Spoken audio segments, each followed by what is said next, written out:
The world is saved.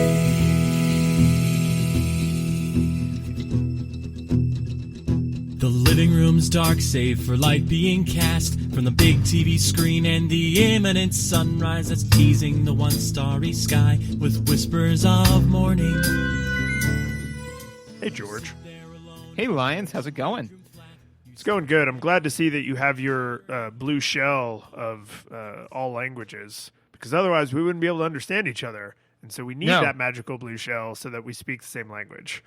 Exactly. Well, I mean, that's how this podcast is able to reach everybody in the known universe, actually. It's a pretty powerful shell. It is. We just leave it laying around for reasons, but, you know. But, yes, so what game did we play? We played Sydney Hunter and the Curse of... I want to make sure I get this right. Because it matters. They actually make fun of it in the game. Sydney Hunter and the Curse of the Mayan... with an N. And then early in the game, they actually are like, it would be Maya, like as in the people, like the curse of, like on the Mayan people, the Maya. And so they make fun of the title being wrong inside of the game. Which I was like, did they like register this trademark and then they didn't want to go back and change it? Like, how did this joke end up in this game? Yeah, no, that is a very specific joke, but and it's something that is in my notes. It doesn't surprise me that type of joke though gets made, because I kind of get the feeling that type of information is what this game is really centered around. Yeah, agreed. So we have to do like a first time ever thing. So we're gonna do this before we do anything else. I want to, in the interest of being genuine to our audience, do a little full disclosure moment. So a PR firm reached out to us and was like, "Oh, hey, you maybe want to like review this game on like your podcast for games?" And I said, yes, on the condition that we might never get to it because we only play 26 games a year because it's, every other week. And that we would be completely honest and that giving us access to the game would in no way influence our reviews, right? So we did get review copies of this game, which is awesome, and I'm sort of humble bragging.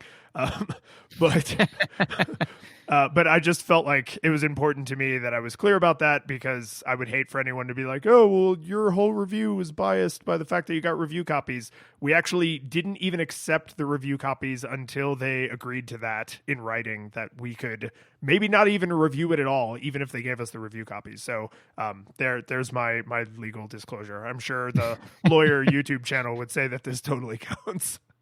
Yeah, and is airtight. No, but no, we I was very excited because like somebody's like, hey, would you like to review our game? I'm like, oh yeah, I guess that kind of makes us professionals, Which, I mean, to be fair, technically we are to some degree getting paid for this in general, so that broadly makes us professionals. But in the same way, it's technically correct, the best kind of correct.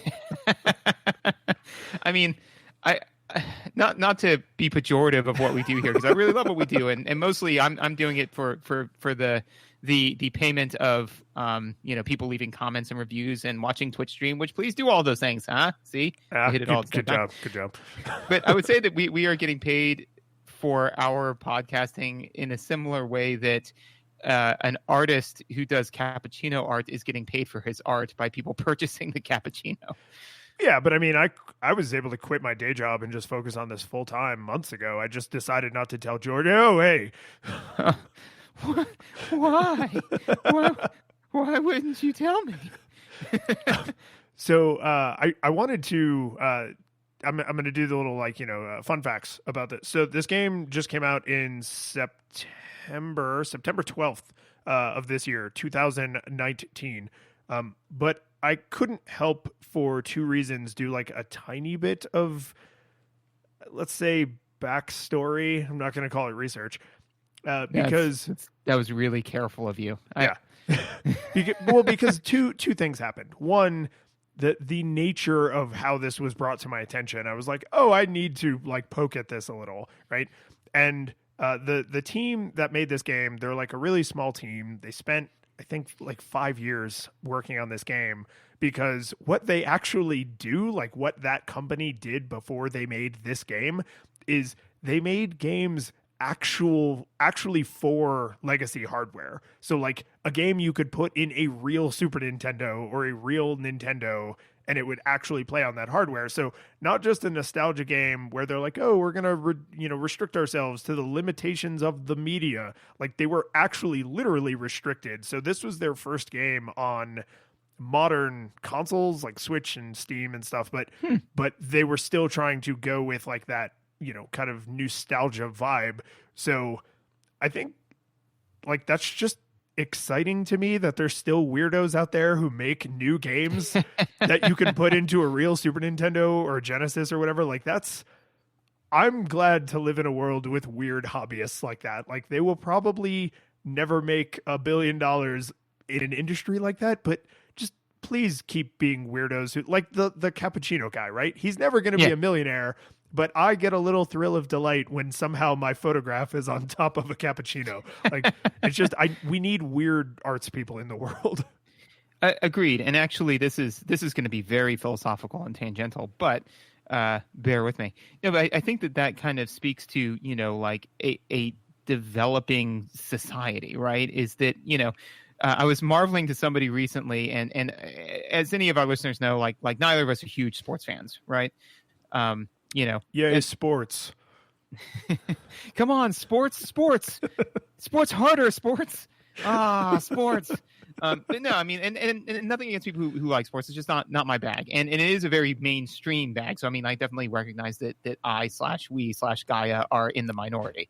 But all that being said, is that I was like, not only are we as a society rich enough, and again, this is us as a society, not as individuals, but we as a society are rich enough that we can pay substantial sums of money, not just a subsistence living, but substantial sums of money for somebody to play a recreational sport, right? They play it, we watch it, we are entertained by it, and we are willing to pay money for that. Not only are we rich enough to, have that, right? Like we have enough food and enough resources to support that, right?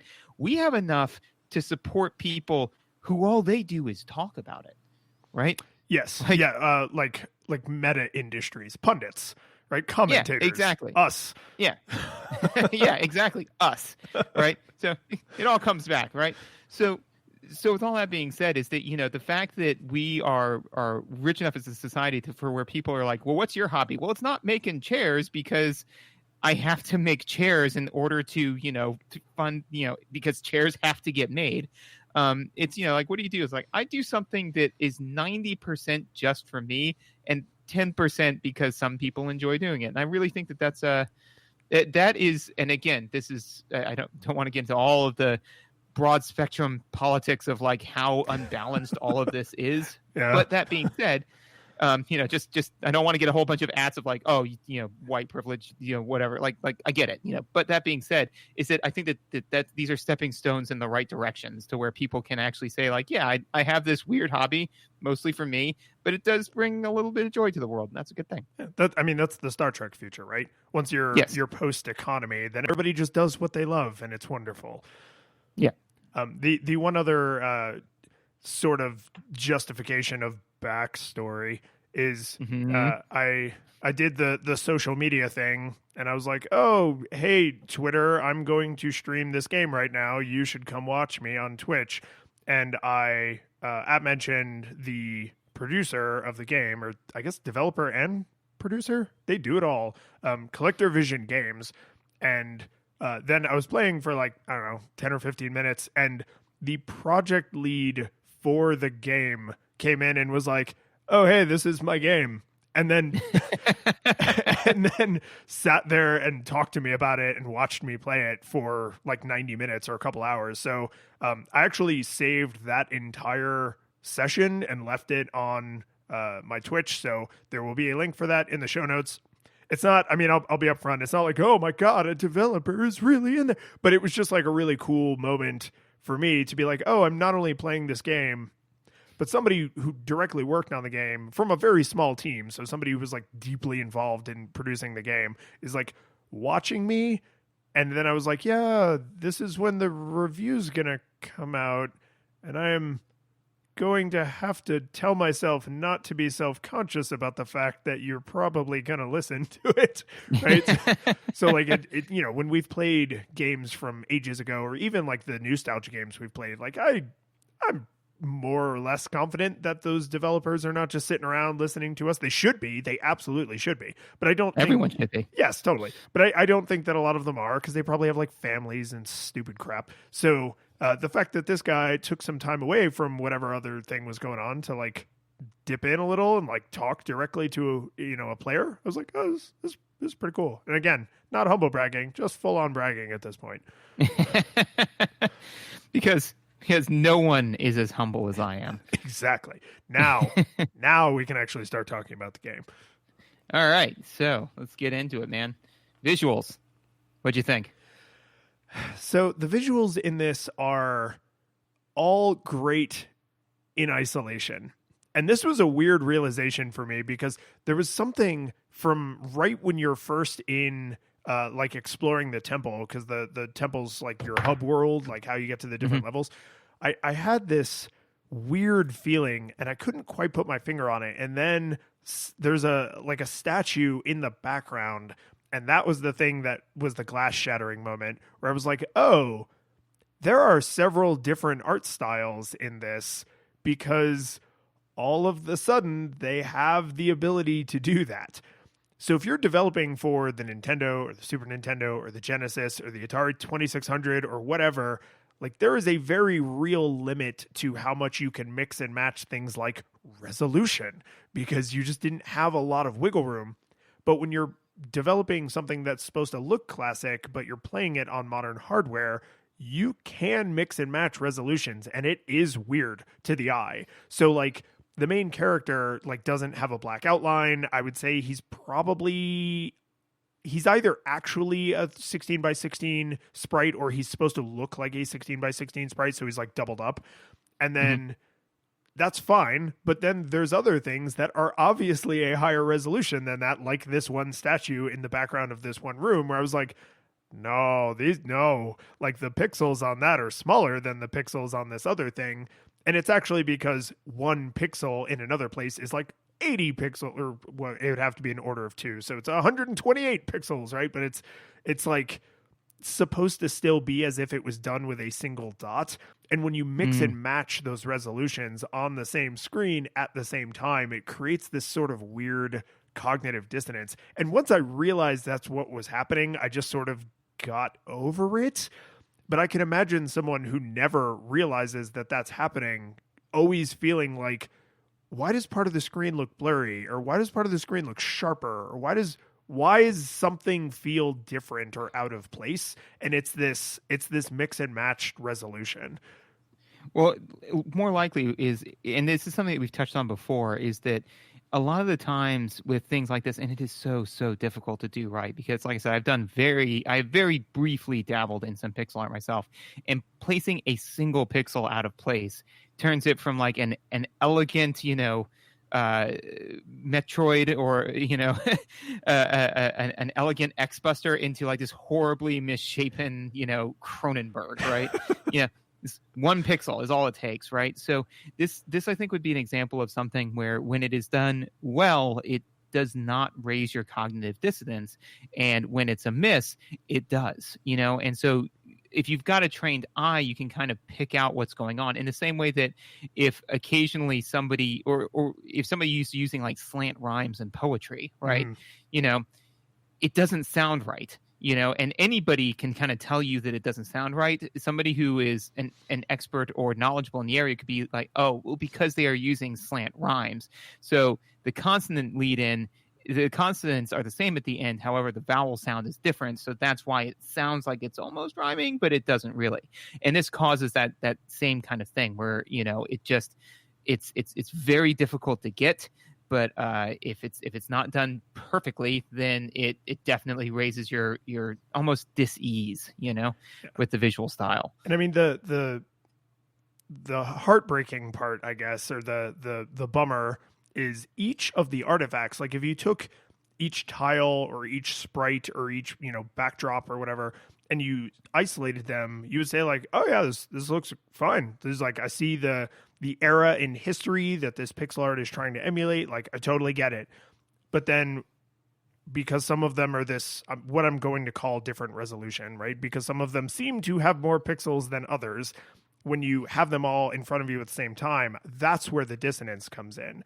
So like with I think the metaphor of a slant rhyme is a good one, because in isolation, you would say there are words that rhyme with those words, but those two words don't really rhyme with each other, right? And throughout the game, most of the time, I would say there's a settled on resolution.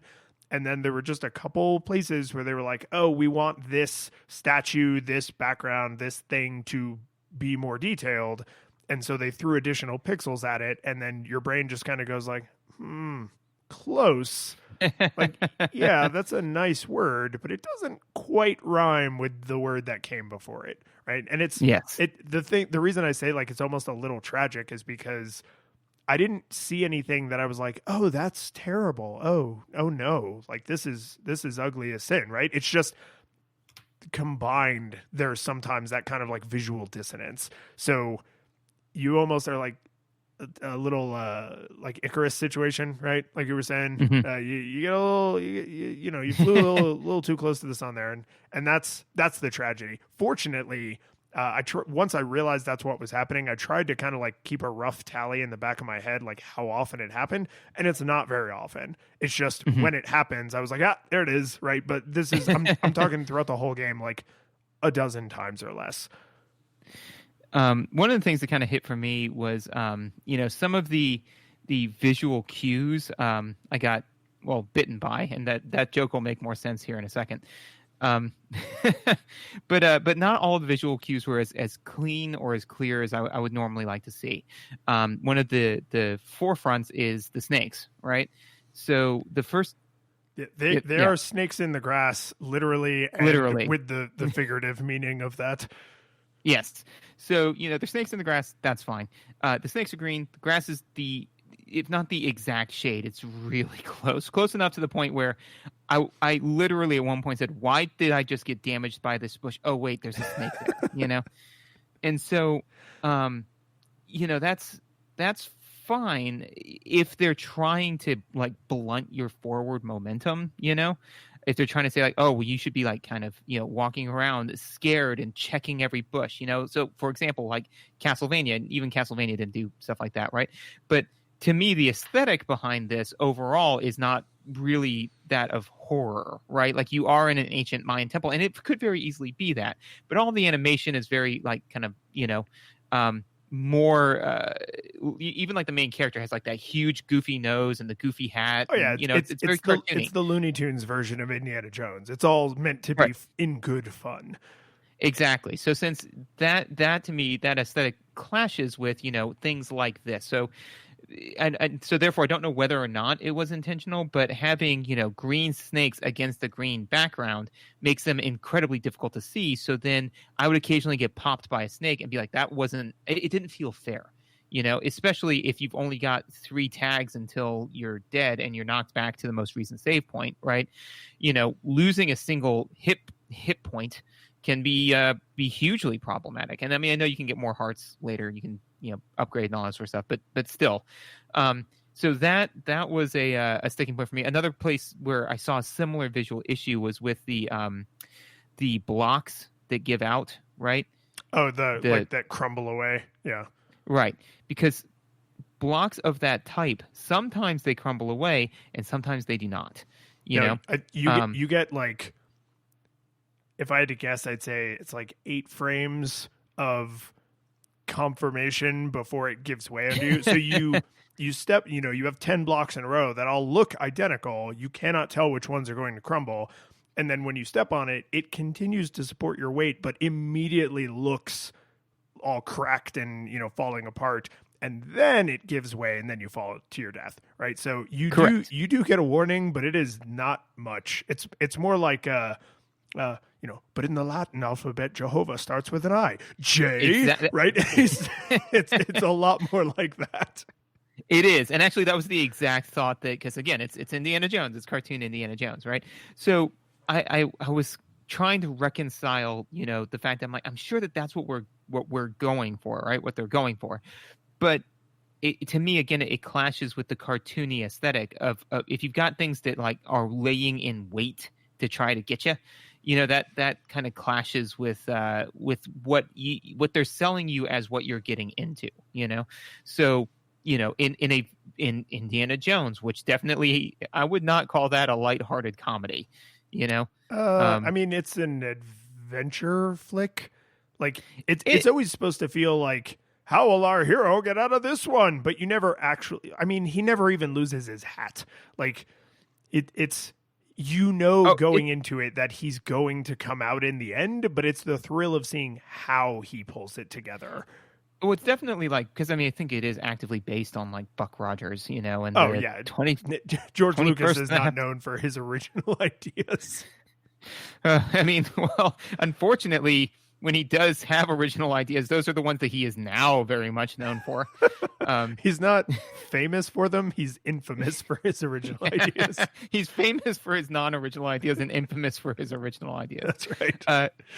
But I would still argue that, if we're doing it on the spectrum of like Resident Evil to Tiny Toons, I don't expect to see somebody saying Kali Ma as they reach into a man's chest and pull out their still beating heart as it catches fire as they are immolated in, a temple of doom. That's kind of dark, right? That's dark. So yeah. So again, like if all of a sudden, one of the Mayans said, "I'm so glad you got the blue shell because now we can speak to you." Now, Kali Ma, like I would be like, "Whoa, hey, what's going on here?" So anyways, to bring it all back to visuals, right? Is that having visuals that kind of lie to you effectively is something that can be done in video games. I did not think that it was an appropriate choice here, and it kind of caught me on the back end a number of times where I was expecting for all the visuals to be clear and they weren't all the time. Yeah, and I think this is because the way I was experiencing this, I think actually jives really well with the way you were experiencing this, which is what stood out to me was that there is a pretty dramatic variety in the level palette and the level layout and the level design. That actually is varied quite substantially. Like as dramatic as any, Mega Man, which this obviously draws a lot of inspiration from, but right. The enemies are super not variable. They actually, I think by less than halfway through, you've seen all the enemies you're ever going to see. And then they're distributed in ways that make them mechanically novel, and we may get to that later. But the problem with enemy reuse of that density is that you can potentially run into color palette issues. And where I think it falls down is actually not in the later levels, it's in the earlier levels. Because in the earlier levels, where you are is less spectacular, right? It's more like, there's rocks and grass and trees, right? It's more believable. Whereas the later levels are like more fantastical and there's lava and everything looks like it's made of gold, right? So like you got to work up to the golden city of lava, but you start in like the stone temple of outside with trees and stuff. And that means if you have snakes, which are a one-shot enemy that you see very early in the game, and they're outside with bushes and tall grass, then there's going to be times where they clip you and you weren't expecting to get clipped. But it's happening to you at a part of the game where you're just learning the visuals and the mechanics and you only have 3 hearts, right? Yep. By later in the game, when everything's made out of lava and gold, those green snakes really stand out. And also you have 10 times as much life and you get an item that makes you take half damage. Because green is red's complement, which means it makes it pop out. Yeah, exactly right. So like I almost feel like those things should have been reversed, right? When I'm way more likely to get tagged, make it harder for me to be the one who made that mistake, right? Make it more likely that I, as a player, didn't execute whatever I needed to do, like a red, like a coral snake, like it's red and black, but it's against a green background, so it really stands out. But then later in Gold and Lava Land, then it's harder to see the coral snake because now there's lots of other reds and oranges and things, right? So like I have more life. It's okay to take those little pot shots just to remind me that the world is dangerous. When I can die in like 2 seconds, maybe don't remind me so much that the world is dangerous, right? And I know this is drifting heavily into mechanics, but like I think you could have solved this mechanical issue with a very simple like color change. Just don't make the enemies so invisible, like gray bats against gray stone and green snakes against green bushes early on. Make them harder to see later when every mistake doesn't just end my current run. Right. Which then starts to impact the cycle time, which will be on my tombstone, right? The one I've got a couple of other notes for visuals. The one other one that I wanted to, I've got a couple of throwaway notes, but the one beefy one that I kind of want to talk about because I'm not sure what your experience with it was, but for me personally, the hitbox for fire, specifically the fire shot at you from the gatekeepers, I did not. I don't know, man. It might have been my own skill, but I did not care for the hitbox on those giant flames that come at you. I was more intensely aware of it because they are a one-hit kill. So if you screw that up, you're kicked back to the most recent save point, right? And so there were a couple of times where I was like, no, I jumped over that. And I know that they try to disincentivize you from jumping over that, which I didn't really, because I was like, then make it more impossible for me to do that. If you don't want me to play, if you don't want me to play the way I want to play, if you want me to play the way you want me to play, then that's fine, especially early on. If you're trying to teach me the way to play the game, all that's fine. But then make it clear that I can't do this thing. Make the fire like half again longer, so that way I'm not trying to jump over it and then getting clipped by what feels to me to be an unfair hitbox. Especially with fire can be really tricky because if you make it look, the more and more you make it look like fire, which means that it has like licking flames, how do you handle the hitbox on those flames, right? Because if you include those flames in the hitbox, it really feels unfair, even though you are technically touching the fire, and if you don't include them and you drop the hitbox too low into the licking flames, then you could be like, man, I'm just passing through these flames. It doesn't make any sense. So it's definitely difficult to do, but I felt that this time, there were a couple of times when I got tagged that I really felt that I had cleared that particular flame, and I apparently hadn't. So I wasn't too keen on the hitbox, at least in that instance.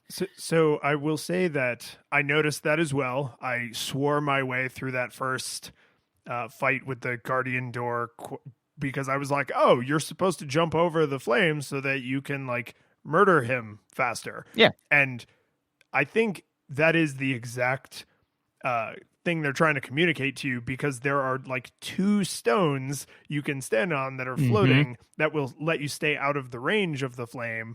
And if you're on the ground, you better have that jump perfectly timed, right? So it feels like they're just sort of letting you know, like, there are things in the world that will one-shot you no matter what. And one of the NPCs literally even tells you this, right? Like, yeah, the fire that comes out of its mouth will kill you, so don't touch it. And so it feels like visually they're trying to set up like, you can stand up here safely and this boss will take way longer for you to kill, or you can go in and try to murder house it way faster, but if you make a single mistake, you're donezo. And the lesson I took away from that was like, okay, this hitbox isn't good enough for me to rely on it, so I'm going to take the slower, like more laborious path. And then what kind of flipped my thinking a little bit is later in the game, and this isn't a thing that only happens later, it's just a thing I only noticed later. Several times I was on a platform that gave way, and because the heel of my back foot or the toes of my front foot happened to be on the next platform, they generously did not make me fall to my death. And so I was like, okay, so it feels like the hitbox on that flame is gigantic on purpose because they really want you to want it. They really, if you're a speedrunner, and this is something the project lead told me, like they thought about speedrunning and some of the level design. So if you're a speedrunner, they really want you to have to execute that perfectly. Otherwise, you have to do the demonstrably slower. Hit twice, go stand on the block, wait for the fire to pass on you, go back, hit twice, go stand up. Right, it's way, way, way, way slower. And you fight those guardian door things several times throughout the game. So I agree with you. It robs a little of the fun out of it, that it's like so pixel perfect the way you have to arc over the flame. But I don't think it was an accident. I just don't like it. Right. And that's the thing is then, so, you know, that what that then begs the question is what's the audience, right? You know, so I mean, if you're going for an audience of like hardcore speedrunners, then that's fine, but that does curtail your audience to a degree. And I've got kind of a note on cognitive load later on in the mechanics section for this type of thing, which is to say, you know, like how much can you disincentivize speed running effectively? You know, so we can get into that in mechanics, but yeah, so overall, there weren't too many times when I said, nah, that I should have hit that thing, or that thing shouldn't have hit me.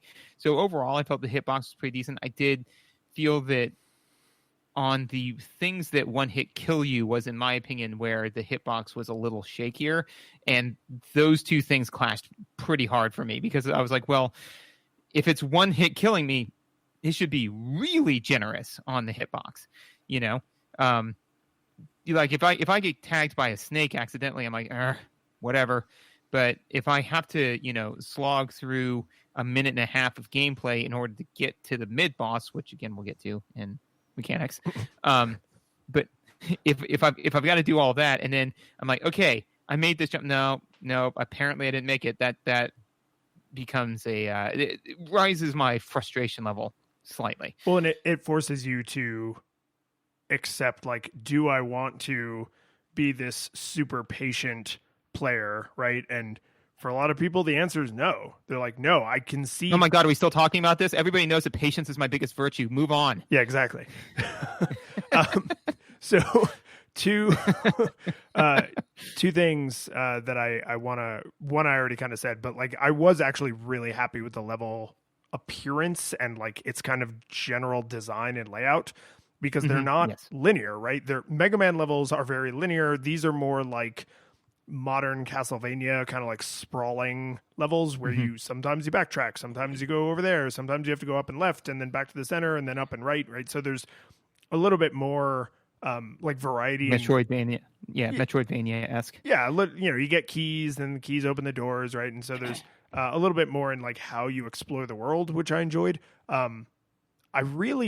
You would. Yes, I would have done. I was surprised how unbothersome I found the hub world, because every time you go into the hub world, you're always in the idol room where the idols were stolen from and where the clock gets broken, or the calendar, not the clock. The clock is a 24-hour day in the Mayan cycle. Yeah, where the calendar gets broken, right? So I like, you always end up there, but the hub world is just small enough that I didn't feel like annoyed when I would have to go to a level or go like, oh, I need to go to the shop. It's like 2 screens over. And I liked how on brand that hub world is, because you are supposed to be trapped in this temple. And so you can go into different rooms in the temple. You can go like out into the courtyard, but you can't leave the temple. And if you're in a building, how do you get into the courtyard or into other rooms? Through doorways, right? So like it actually makes the world feel a little bit more cohesive, because it's like, oh, there's the water area and the lava area, and then there's the jungle platform area, right? Which can feel super disjointed in a platformer game, but because it's like, oh, the jungle area is like up and outside in the courtyard, and then the lava area is like down below the temple, like in the basement, right? So it just, it makes everything feel more connected in a way that platformer levels are often distinct, isolated artifacts with absolutely no connective tissue. And this is like a stupid thing to care about, but I like when a world feels like it makes sense. And connecting these incredibly disparate visuals is a way to have that cohesive feeling. Yes, and I would agree with that. That's also something that I really appreciate in the game is when the world feels like a world, because it would be very easy to, um, so I'm reminded briefly of that time when we went to a hotel for a martial arts tournament. It was the Gaylord Orlando. Right. And we were outside, and then we opened the door to walk inside, and we were effectively in a jungle area, which none of us were expecting. We were like, did we just load into a different area? Like what just happened? It was very jarring and disjointing.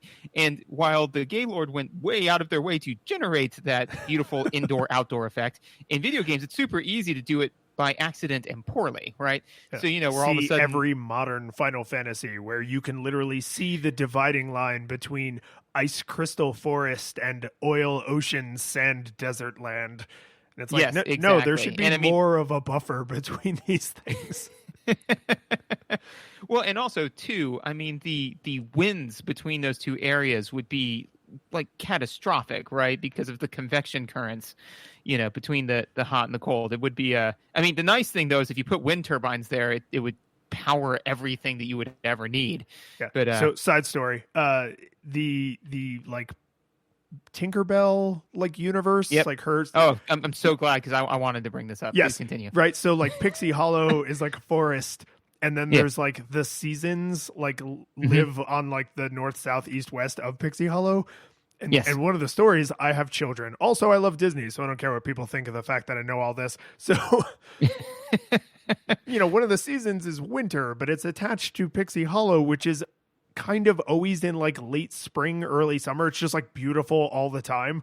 And so there's a clear dividing line where literally the snow is always falling. And then on the other side of that line, it's never falling.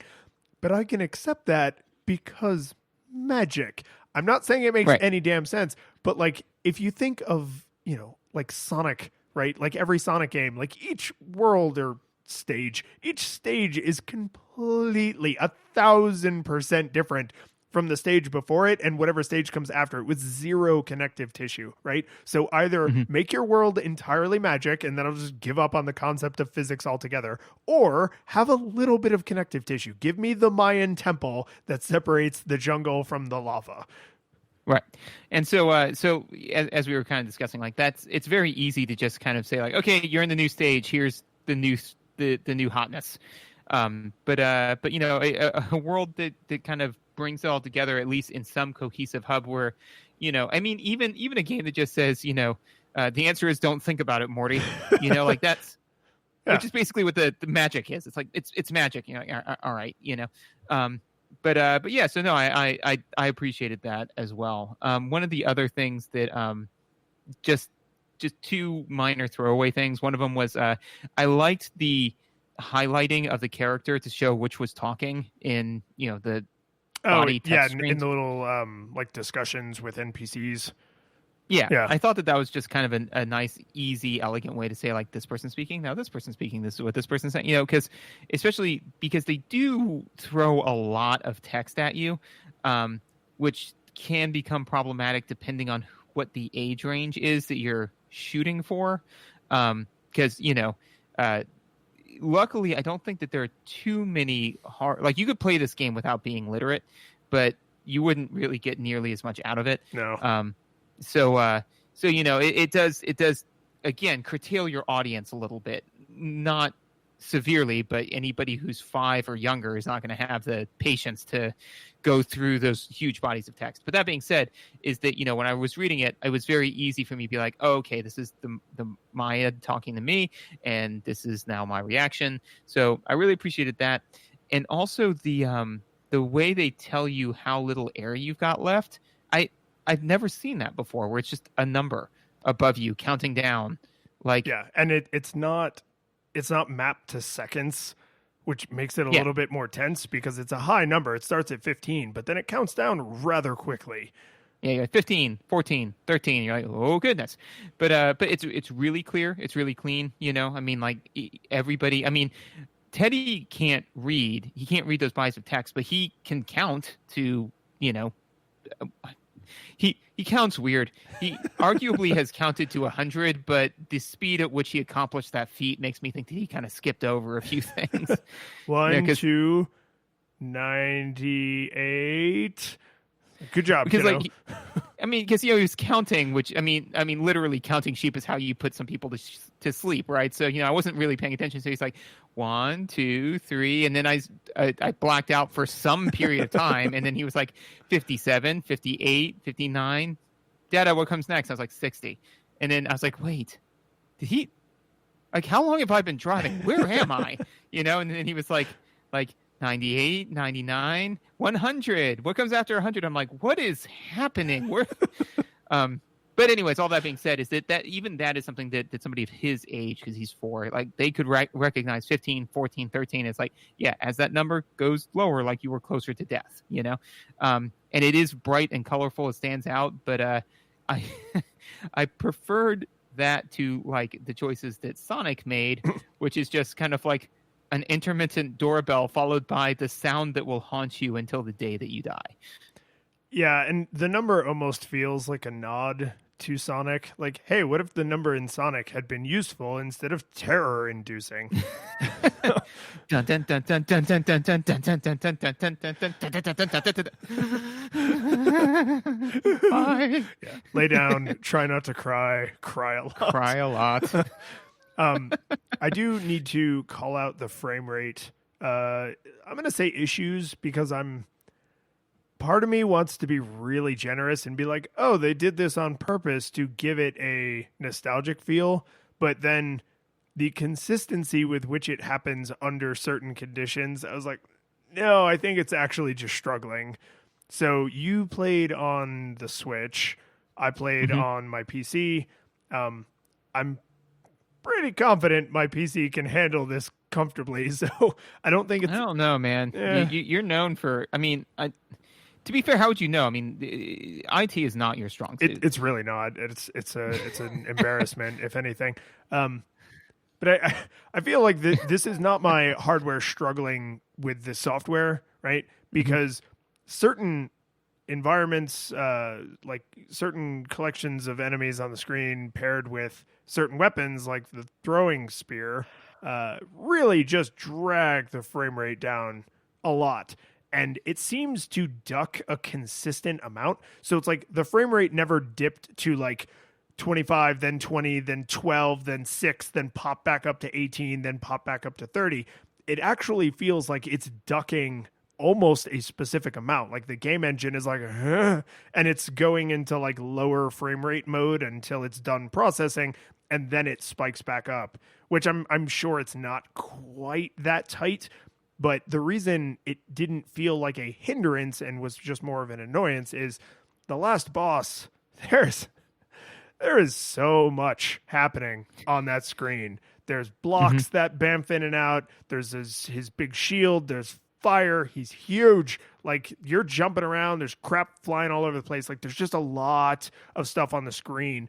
And a lot of it's flickering or moving and flickering. And so when the frame rate would duck a lot, I was like, oh, but it's always ducking in a way that's like moving through molasses. And it's like, oh, okay, I just have to move through the molasses until I'm out, and then I'm moving at full speed again, right? It wasn't, I think stuttery is probably the word I'm dancing around. It didn't feel like the game was stuttering. It just felt like it had gone into low power mode. And and the difference between game breaking and annoying is low power mode is like, oh, I can account for this. Everything just happens at like halftime, right? Whereas stuttering is in a platformer like basically experience ruining. You can't account for stuttering. So I don't think this was intentional. I think it's just the game engine gracefully handling way more crap than it's capable of processing simultaneously, but it does handle it really gracefully. But it is really annoying because it's like all this action's going on and then it's going on in slow motion. Which is fair. Do you have anything else for visuals? No, I think I'm good on visuals. Yeah, we could hit audio. All right. So why don't you lead us into audio, because I remember you had some we are on the same page, but I think you will be more eloquent in the way that you approach it. Oh, you mean by saying the music are good? Yes, the music are good. Yeah, no, it's so good. Like it's really charming.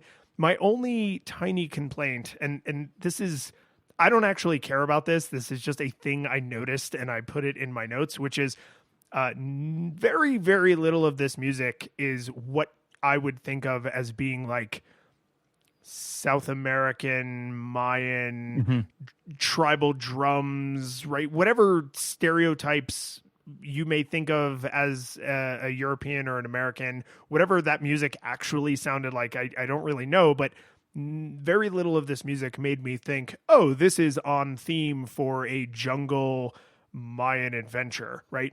But that being said, I don't care because it was really good. Like a lot of these songs, I've actually caught them like kind of running through my head a little bit, and they're not supremely hummable, whistleable like Super Mario Brothers or Mega Man style, but they're all really excellent little pieces of music. There's tons and tons of variety. Each level has its own little song. The hub world has its own song. The bosses have like boss music, but it's the same boss music every time. So you get that like Mega Man like thrill of like, okay, I'm in the boss room. I'm fighting a boss now, right? So there's just good music. Like it's just other than, oh, well, it's not always on theme. Like that is literally the only negative thing I could say about this music. I loved all of the music in this game. And for it not being on theme, I think that this is maybe the opposite thing of what we were talking before. Is I would say that it may not always be particularly on theme.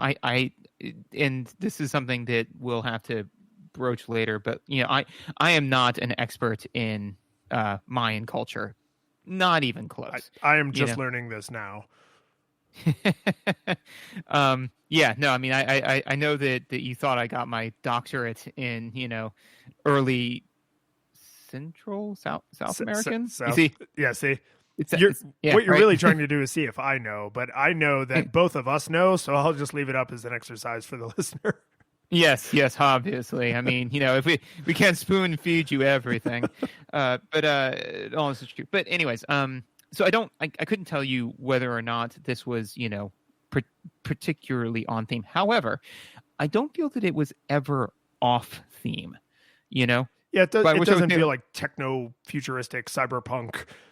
Yeah, it never feels like techno futuristic. It's never like hard rock, it's never it doesn't sound like classical music, it may not be, like dead on or stereotypical, but I would say that there was no point where I was like, why am I getting sick guitar riffs during my during my Mayan adventure, and again, games many times do use those types of dissonance to like put a spin on a type of game, so when you do hear like a sick guitar riff, like in the middle of Castlevania or something like that, it's supposed to be, or Devil May Cry would be a great example of they're hyper stylizing that particular genre, right?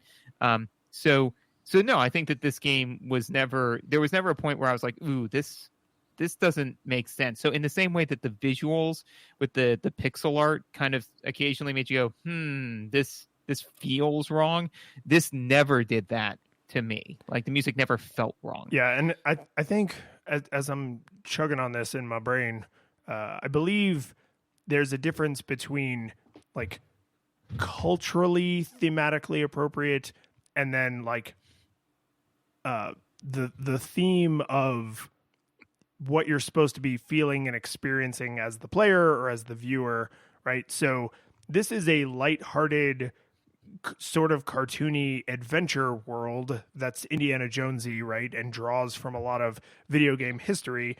And the music totally fits all of that, right? It's upbeat. Most of the music is pretty fast paced. It's kind of driving you forward, right? It's adventure video game music. And I don't mean that it's generic, because it's really not, but it's if somebody played this for you, you could, and you'd never played the game, you just heard the music, you could probably make some fairly accurate guesses about what the gameplay was like and what maybe even the world was like a little bit. Like, oh, maybe you're like a lone hero and this is probably like a platformer because the music's kind of like driving you on to like go faster and faster and faster, right? And get through the challenge, you know, quicker and quicker. And maybe that's what makes you make a mistake because like you were being driven on by this like exciting adventure music. And that being thematically accurate, I think, is more important than like the cultural theming, right? Because Devil May Cry, like, yeah, that's a universe that has rock guitars, but it's weird, but it totally works, right? Castlevania, like the newer Castlevanias, there's lots of like rock guitar for no reason, but they make it work because the actual composition of the music fits the style that they're going for, even though, yeah, they probably did not have, you know, electric guitars in like the 1400s or whenever those games are supposed to be taking place. So it's, I prefer thematically appropriate to like culturally sensitive, I guess. Mm-hmm. Well, I mean, I think this is definitely tangential, but a great example of, you know, thematically appropriate is the fact that all of Doom's the Doom 2016's music is all, you know, like that death metal, but it's actually a modulated chainsaw noise. So they took a chainsaw and then basically like effectively auto-tuned it. So that way all of the music has this kind of gritty feel to it because it's an actual chainsaw. Yeah, like, there is a name for that kind, that like genre of music where you use like power tools and like garbage and machines and stomp. Things. Yeah, I mean Stomp. Yeah, it's Stomp. Yeah. Yep. it's Stomp. It's like the Blue Man Group. What were we talking about? Oh, right. Yeah, no. So I really liked. I really loved the music. I thought that it, like I said, even though it may not have been, you know, Mayan traditional music, which I totally know what that sounds like. I did really like it. One of the other things is and this is just something that, again, I think helps with world building is that the music and sound effects change when you go underwater, right? And so that does two cool things that I really like. Is one is it does really kind of make you feel much more so like you're in the game, especially in a 2-dimensional platformer. It's very easy to kind of check out and see it all as, you know, like a puzzle, right? So this it pulls you in because when your character goes under, it sounds like you're underwater, which is great. Also, too, it makes you intensely aware of when you're underwater. And when you have a 15-second-ish amount of time before you die and you're underwater, I always knew exactly when I was underwater because I could hear it. And that's a fun little visual cue that we saw in Celeste, and I called it out in Celeste. And I think that was the first time I really noticed it. That was maybe not the first time I've seen it, but that was the first time I noticed it. So the fact that I'm seeing more of that in games is really good. It's very similar to like when a flashbang or something goes off and you hear the ringing, you know, like stuff like that. You know, it's like, my tinnitus, malt, you know. Well, somebody in the Twitch chat, and I'm going to screw up exactly how they said it, but I was playing and somebody in the Twitch chat literally said something to the effect of, I have a lot of respect for games when they know to duck the music and sound effects when you're underwater. And I was just like, yeah, I think respect actually is the right word for that, right? It's a little bit of polish that you couldn't really do way back in the day, like on a real Super Nintendo game, maybe by the Super Nintendo era, but definitely not on an S game, right? There's no way you could have applied that kind of filter to the entire audio track, right? They could barely play sound effects and music at the same time. So to have this like over filter that is like, oh, all the music and everything's still playing, but it sounds like you're underwater, right? It sounds far away. It sounds kind of muffled. And it's just, honestly, that is probably one of the easiest things to do in your entire game development because the music's already written, the sound effects are already developed, and then you just slap an electronic filter on there that makes it sound muffled when you're underwater, right? Like when you're at these pixel coordinates, make everything sound kind of crappy is probably not a hard thing to do for a developer, but it's just one of those little touches that is like, hey, thanks for doing that. Thank you for taking the time to do this. It is most appreciated. Yeah, no. So definitely something I appreciated. what else do you have for sound? I have to crap all over the sound effects in this game. I absolutely must, because this is the way more extreme version of what I was saying with like, oh, that pixel art looks fine in isolation, but it feels out of place with this other pixel art. Every single sound effect feels fine in isolation, and almost every single sound effect feels terrible where it's actually used in the game, because there's this weird mixing of like pseudo realistic and like Atari 2600 arcade cabinet era like beeps and boops and blings and like generic computer noises.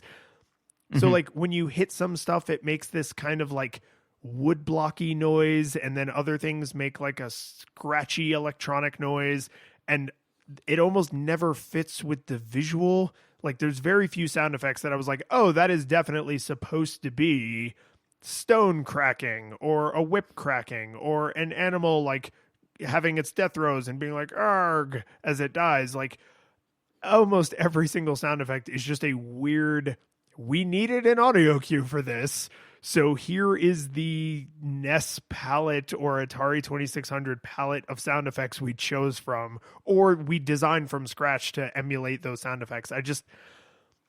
That's a thing that has not aged well. And because the music is so high quality, and I suspect whoever worked on the music also probably did all of the other sound design since this whole team was like half a dozen people or less. I don't think that this was an accident. I think they were like, oh, it's going to have like a Nessie arcade cabinet kind of feel. And I don't like it. I don't like that when you hit certain things that the noise they make is wrong. Like it's just a weird computer noise so that there is a sound effect. The dog says moo. Like that isn't right. The dog says "Brrrt." It's like that's way more of what you're coming up against. Is it's just computer noises, because they're using the super restricted sound palette. Again, I'm pretty sure super duper on purpose. I don't like it. I just felt like it was odd, and there are a lot of things that make like high pitched noises that don't feel like they should make high pitched noises. And again, if you just had like a folder of all of these sounds and you were just scrolling through them one at a time on your computer, I don't think you would play any of them and go, ooh, that hurts the ear. Like, oh, that's an ugly sound. I don't want that in my game.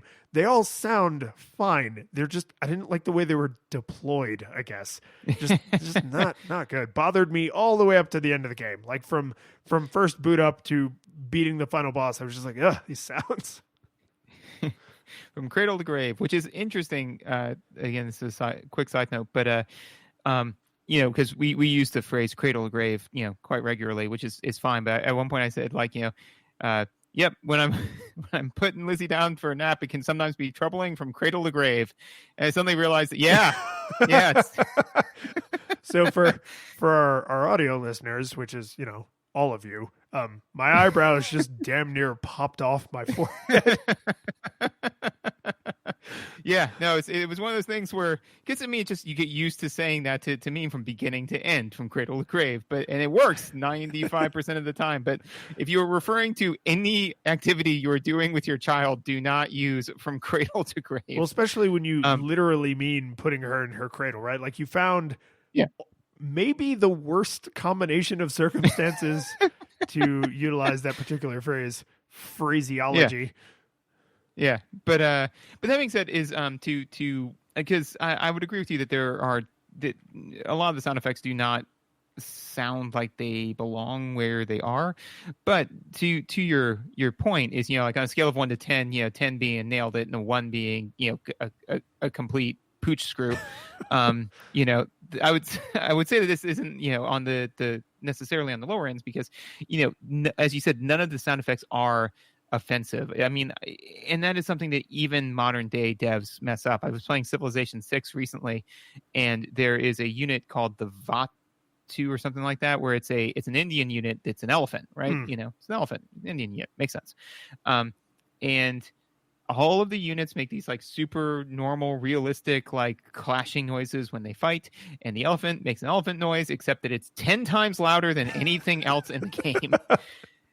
And you're not expecting it, especially because it's a specialty unit for India. So if you haven't happened to fight India during the phase of the game where they have that unit, you may never notice it. I've been playing the game for months. I had not fought one of those units. So I was like, alrighty, engage this unit. And it was like, and literally Megan was like, what is that? And I was like, it's this one specialty unit. And it happened like 3 or 4 more times. And I was like, don't worry. I killed it. And then like out of the fog of war that I can't see, another one comes and makes that noise, and Megan jumped again. I'm like, sorry, there was another one. So I said all that to say this. There was none of those moments in Sydney Hunter, where the sound made me jump out of my skin or made my skin crawl or anything like that. It is very much so the dog says moo, No, I mostly just learned to register that a noise happened to match up with whatever visual I was seeing.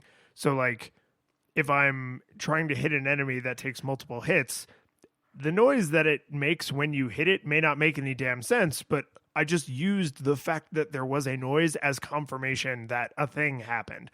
I picked up a thing, I broke a thing, I hit a thing, I'm doing damage to a thing, right? Like those all just sort of became sound, just became like a binary. Like, was there a sound, not what was the sound? Because there's no, I can't think of any times where there's sound information that is relevant, like, oh, you didn't break through their armor, so you're hitting them, but you're not doing damage. Like, I can't think of literally a single time that happens in the game. So just sounds literally just became a confirmation that what I was seeing did in fact happen as I'm seeing it.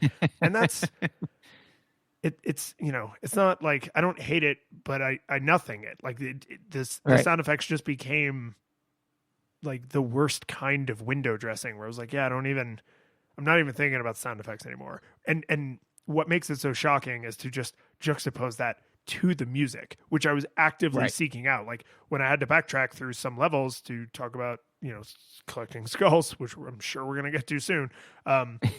Like I actually went into a couple levels and I was like, oh yeah, this level has this music. Awesome. Right. There's nothing like that in the sound palette, but definitely in the musical score. Yeah.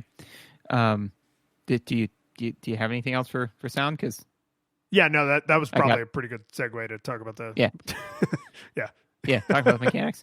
So when we talk about collecting skulls, I don't want to talk about that right now. I want to talk about something else. So what I want to talk about is because so this game made me kind of realize something that I was unable to put together until this game. So I was very happy that this happened. Unfortunately, it's not a good thing, but it was an epiphany that I had, right? Oh, and again, I'm going to give this one giant disclaimer, which is, I have designed exactly 0 video games. So I'm going to sit here on my glass throne in my glass house and just throw stones until my arm gets tired.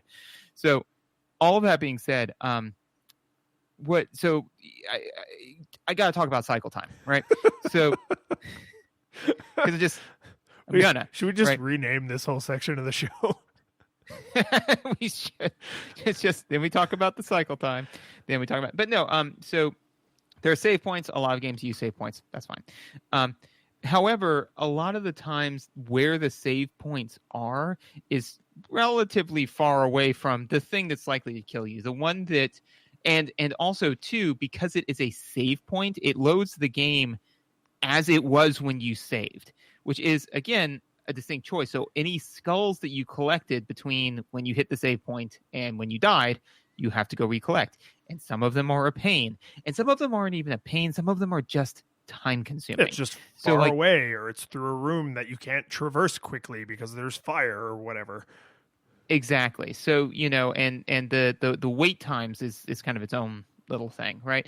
But yeah, so like there was one where there was a save point and then a gate guardian, right? The one that I kept dying to because of the fire thing, right? And there was a skull in between those two, and I went and I collected the skull, and I went and I fought the bad guy and I died. And after about the 4th or 5th time, I just stopped collecting the skull because I was like, I'm gonna go kill this guy because collecting the skull is taking me an additional 45 seconds. And I'm tired. I've collected the skull 10 times, right? So what I realized, though, is that there are plenty of other games that, have save points and longer cycle times. It doesn't bother me. Immediately, I went to compare this to Celeste, and I was like, because, that's my go-to, right? Is I was like, oh, Celeste cycle time is like, lickety split. But there are games with longer cycle times that don't bother me like this did. And so I had to, that was cognitively dissonant, so I had to reconcile it. And here's what I came up with, is that cycle time varies proportionally with the degree of failure spectrum, right? With the wideness of the failure spectrum, right? So what that means, or to vaguely translate that, is that the deeper of a failure state you can be in and still be successful, the longer the cycle time can be, right? So if you take Celeste, there is no failure spectrum for the most part, right? Yeah, no, is that you're either and done. alive? Yeah, you are either alive or you are dead. And so thus the cycle time is lickety split fast, and that works, right? If you take a game like Skyrim or Metal Gear Solid 17 or whatever they're on now, what is there 5 Metal Gear Solid? 5, yeah. 5. Okay. But I remember you playing that game, and we've used this as an example before, where like the idea is that you go in and you're super stealthy, but if you can get a little bit found and then super found, and all of this, right. The situation can slowly get out of hand, but you can reel it back in, That being said, though, is I'm sure that if you die completely, you restart the mission, right? No. If you die, it varies slightly from game to game, but if you die completely, you typically restart at some secret checkpoint that happened that you don't necessarily know happened. Because it's such a heavily narrative-driven universe that there's just lots of... It's not unlike in a Resident Evil or Last of Us, or a lot of, like, I'm sure all the modern Call of Bro Duty shooters do this, where you entered a room and you didn't realize it, but that was the end of one sentence and the beginning of another sentence. And if you die during that sentence, you start at the beginning of that sentence, right? So... Right. Because if a mission in some of these games can literally take 30, 45 minutes, an hour, right? Yeah. So if you had to start back at the beginning at the 59-minute mark, it'd be maddening. Nobody would do it.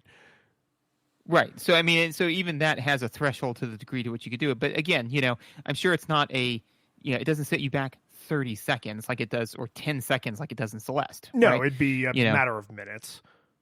Right. So maybe 5 minutes, maybe 10 minutes, something like that. Right. And this game does not set you back that far. Ooh. It sets you back like maybe 2 minutes, but still, because especially, and again, when I became aware of it was when I was fighting a thing that could one hit kill me. Right. And I'm like, this is frustrating because I went from being fine to being completely dead and now being set back 2 minutes. So I didn't get the time to like slowly start to trip and fail and fail, and then say, okay, I've now been failing for like 30 seconds consecutively. I kind of deserve to be set back a minute. It's like I was perfectly successful, then I made one mistake, and now I'm set back 2 minutes. So to me, like I said, the amount the length of your cycle time is basically proportional somewhat to the length of your failure spectrum, right? The scope of your failure spectrum.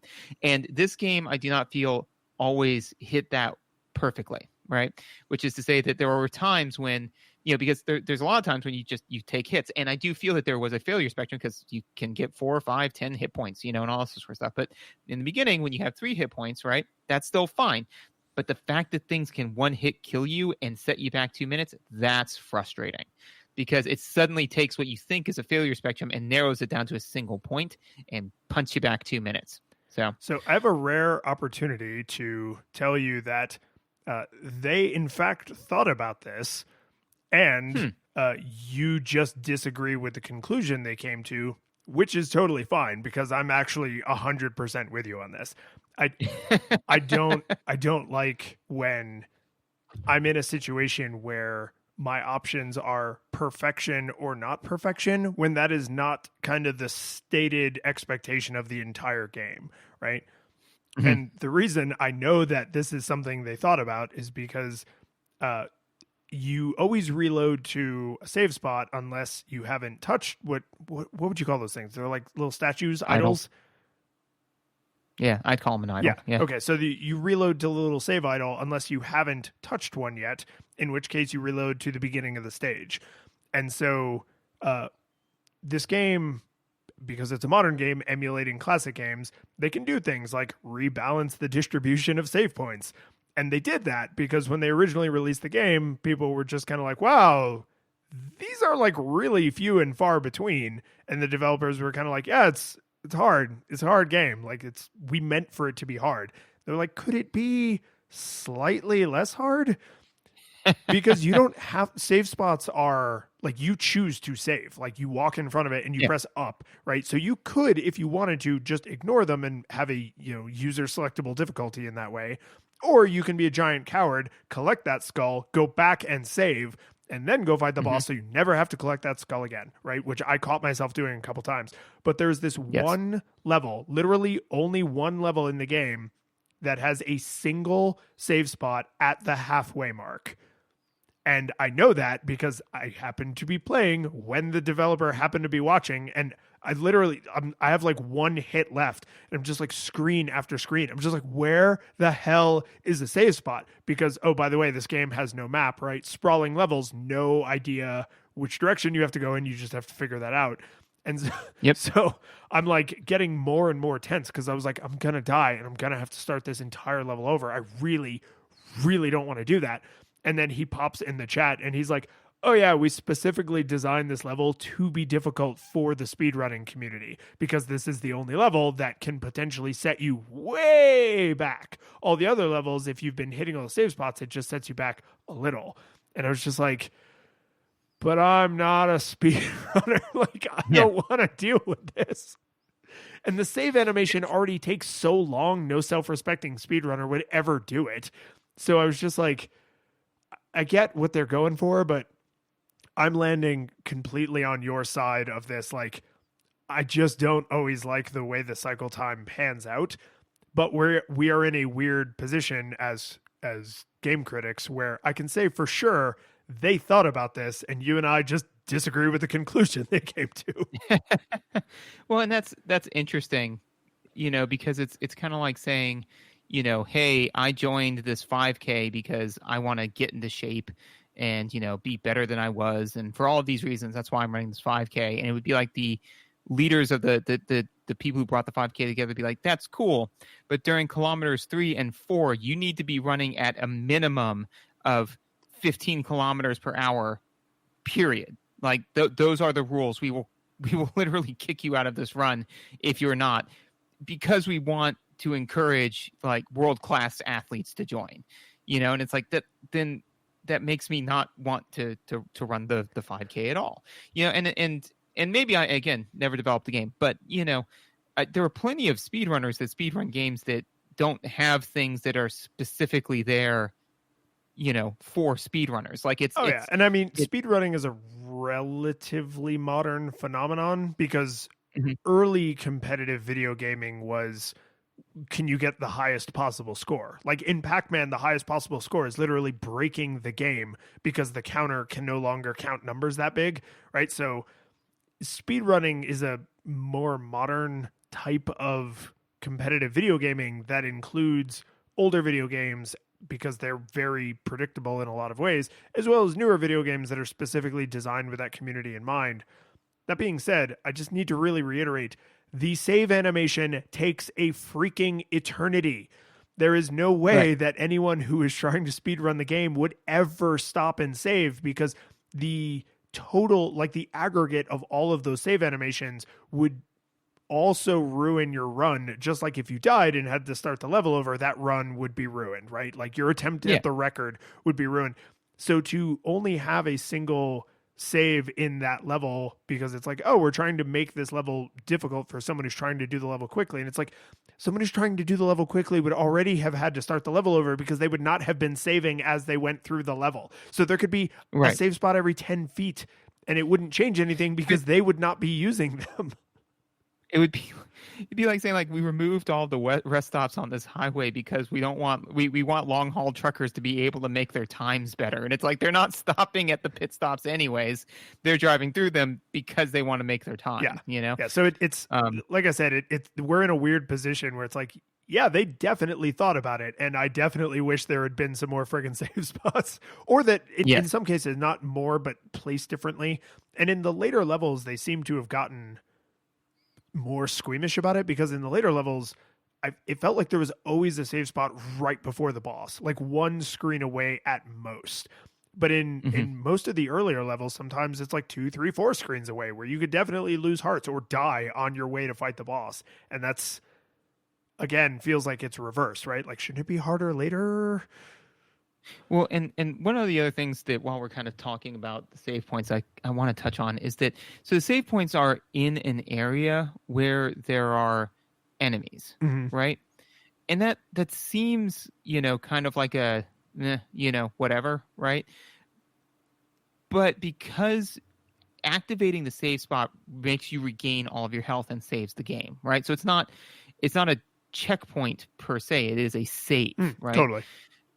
So I find, and I'm sure other games do this, but I found it a little bit like frustrating, because what would happen is I would go hit the save spot, climb up a ladder, and while I was climbing up the ladder, an enemy tagged me and then died, right? And I was like, and I just went back down, hit the save spot again, got my heart back, walked back up, got like 3 or 4, but unless I was through that screen, all of the enemies were effectively pointless. They just wasted my time, because I was not going to leave that screen at anything less than full health. The only thing they did was make me backtrack the save point 15 times versus once. Whereas, if it was, in an area where it's like I could save and then, collect some whatever, but actually get a rest and take a beat, and then move on to like the next screen, which is, I think, the way kind of Shovel Knight does it, is most of their, checkpoints are in a screen that's all that's in there is the checkpoint, By and large, yeah. The checkpoint is in an area that is either completely safe and impossible to miss, or is so obviously not on the main path that you can just tell they're messing with you, right? But it's still supremely reachable and achievable. And I think part of what we're seeing is our partial disagreement with the distribution of the save spots at all. And then I definitely also did the same thing, where I was just like, oh, I got hit, I'm going to just walk back over here and eat the 25 seconds to get my health back, right? But then also, I know for a fact that they added more save spots. So the levels were designed around, say, let's say every level originally had 3, and then they went back and added 2 more. That means that those 2 were added in a spot where they were not originally intended to be, right? And so that sometimes is probably seamless and you don't even notice, and other times it's probably really not. Right. And I mean, that's fair. And so knowing what we know, that they went back and added more save spots, that makes sense. But yeah, I was just kind of like, why are there enemies here? Like, all they're doing is just they're ultimately not obstructing my forward progress in any meaningful way, like in any challenging way. It's just a waste of time, And again, you could make the argument that that's no, I mean, obviously no speedrunner would ever do that, but I'm not a speedrunner. I just kind of wanted to explore the worlds and see what there was to see. And this is an example of a game that is really easy to maximize the fun out of,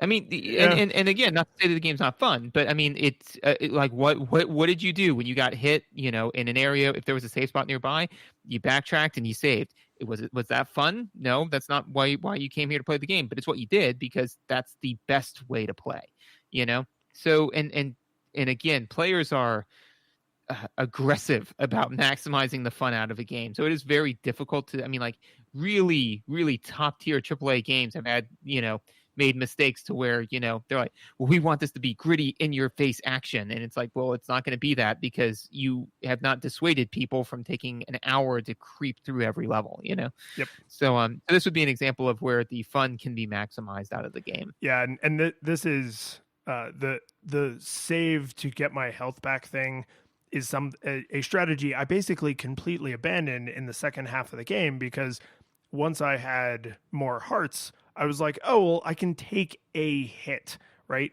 Like if I have 6 hearts instead of 3, taking a hit is not game ending.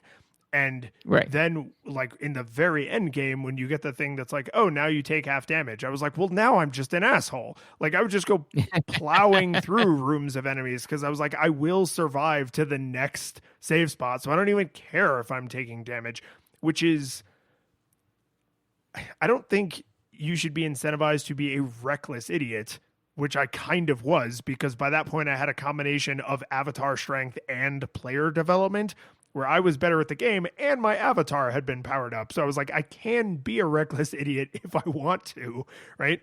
And in fact, just as a perfect illustration for this, you can get potions and elixirs. Elixirs restore all of your health, no matter how much health you have. Potions restore exactly 1 heart, right? So it's potions are the item they expect you to use early in the game. Elixirs are the item they expect you to use later in the game, but you can buy them. And money basically only has one function. There's a couple story functions in the end game, but basically it's to buy elixirs. And so once I got to the final boss and I realized what fighting the final boss would mean in terms of platforming skill, I said, or I can just fill my inventory with elixirs, and then I can just wail on him and totally ignore how much damage I'm taking because I have stocked up in a way that I've negated my ability to be a good platformer. Like, it is no longer a need for me to be a good platformer. I can just wail on the last boss until I win. And to be fair, that strategy, and like, there is still some platforming you have to do. It's not a total joke, but like, it still felt triumphant when I beat the last boss. But that level of player cradling feels like something you expect in the early game, not in the end game, right? Or if it's in the end game, you would expect it to also be present in the early game. But in the early game, I was a lot more timid. I was a lot slower and cautious, right? But then by the end game, I was just like, whip it good. Like, I am here to save you people from your evil god, right? Like, it's just I guess that's good in some ways. Like, I felt empowered by the end of the game, but I felt overpowered by the end of the game. Right. One of the other things that, and this is interesting. So if this game was at least in part designed around speedrunning, this is either a misread on my part, or the impression I got is that they designed it with speedrunners in mind, not for them. So that's a tiny difference, but I would say it is designed to be approachable to anyone, but the level flow is in such a way that it would also be appealing to a speedrunner.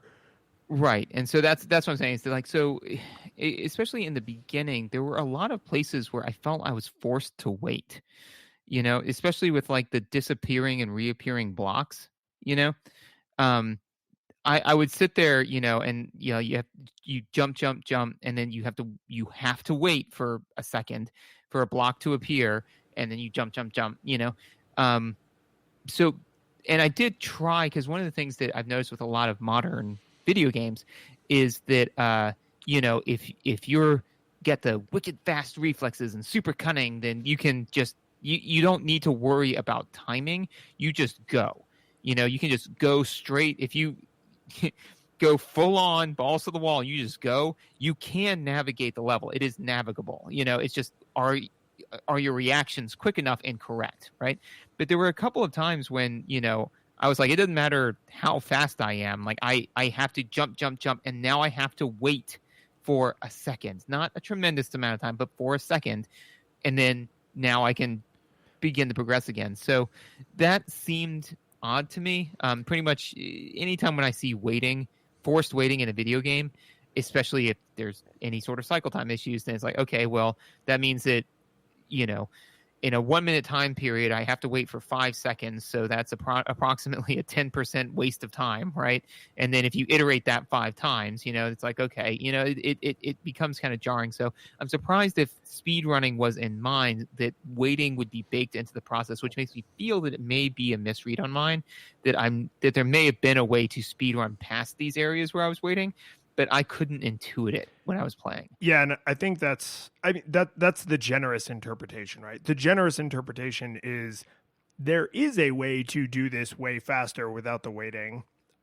We Gaia just didn't figure out what it is, right? And the negative, like cynical take would be there is not a way to do this faster, and everyone would just have to wait here. No matter how fast you are at all the other parts, you would have to wait here, right? That's the cynical. And then the flat out negative way is they thought they designed this section with a way to do it faster and they didn't, right? So like this isn't speed running, but like the kinds of crazy things people get up to in video games. Super Mario 64 is like one of the most weird challenge games in existence for some reason, like where people just keep coming up with crazier and crazier challenges, like, oh, can you beat it only using your butt to control it? Like just weird, insane things. And one of the can you swallow the controller and use it only from the inside? Yeah, through stomach cramps, from indigestion. Like it's very weird. So there's this one part in this one challenge where the goal is to beat the game pressing A as few times as possible.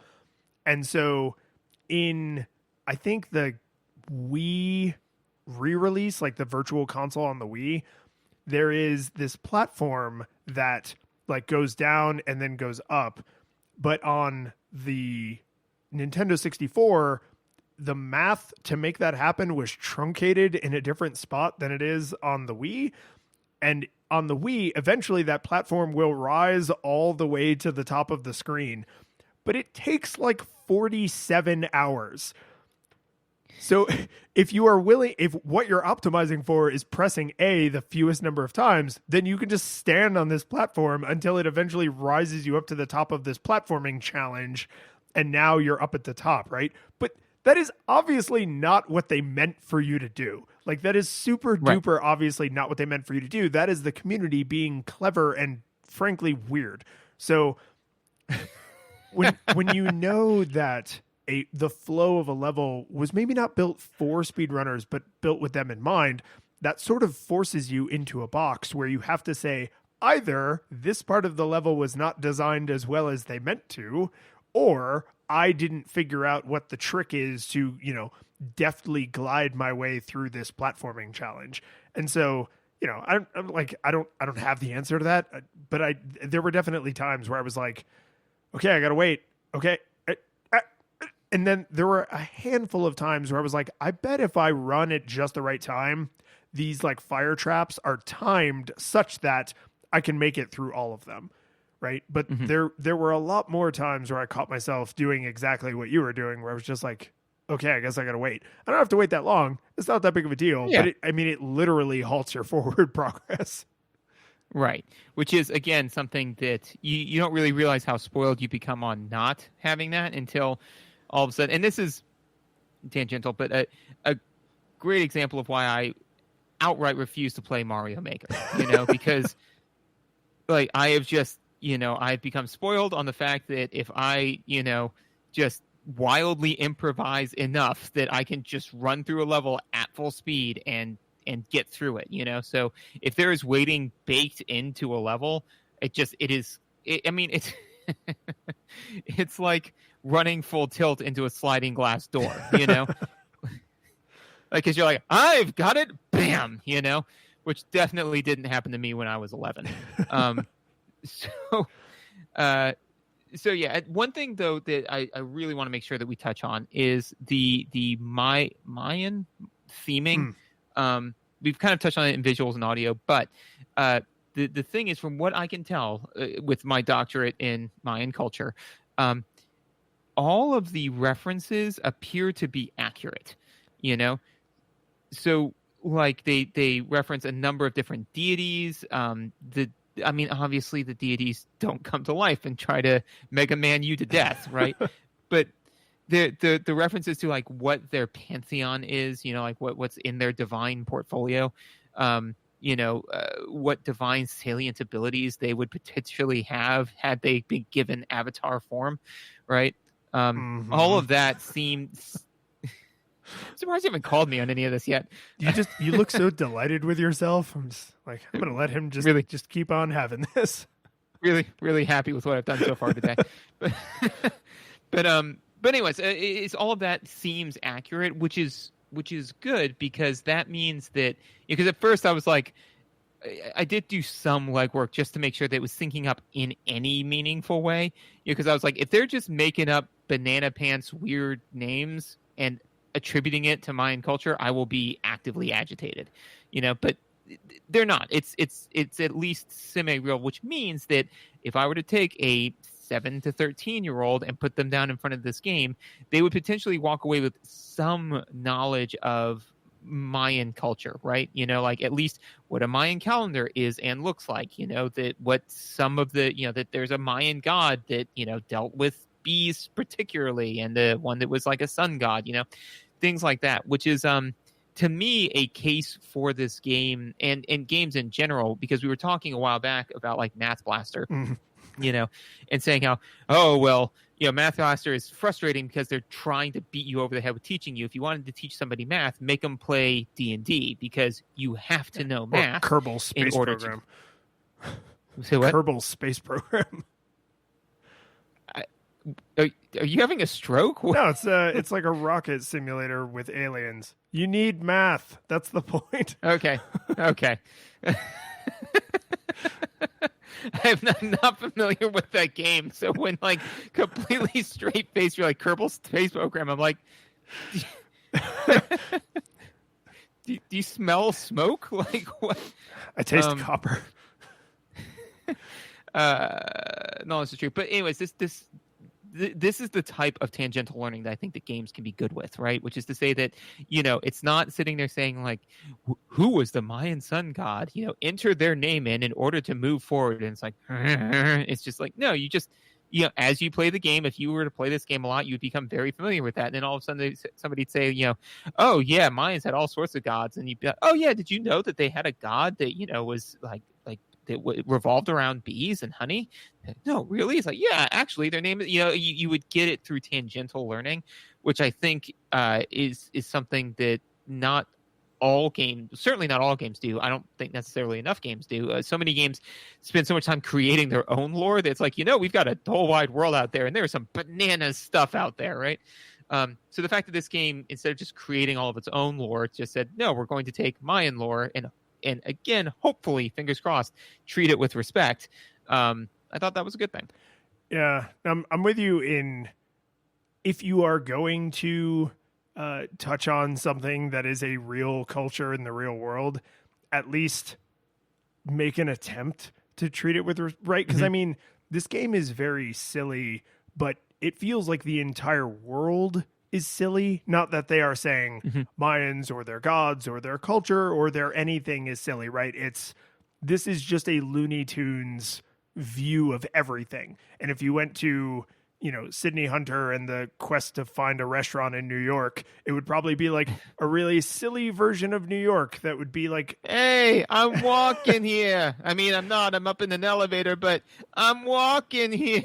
Like that. Exactly like that, right? And that's that's an important thing, because I suspect none of these people have your PhD in, what was it, Mayan culture?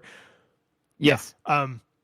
So right, so that's in the same way that you are fluent in the language of math. I have a PhD in Mayan culture. The difference is an accredited university actually said that to me. So that doesn't make me believe more in your ability to speak the language of math. It makes me question my degree from the same accredited university. Appeal to authority. Anyway, but I do think it's important to at least make an attempt, right, to respect the real world culture you're borrowing from.